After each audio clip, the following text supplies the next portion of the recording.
In this tutorial, I'll explain step by step how to migrate information from Smart 1 to Smart 2.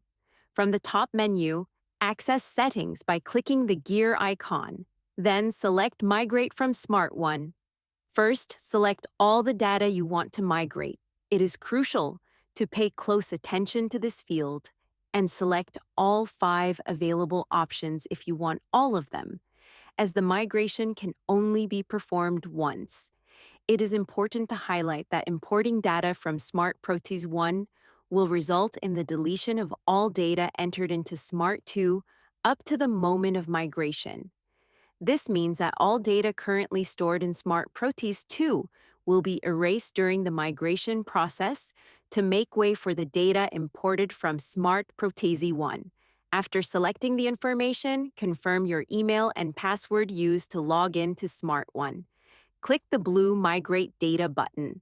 Once confirmed, the migration will be performed automatically.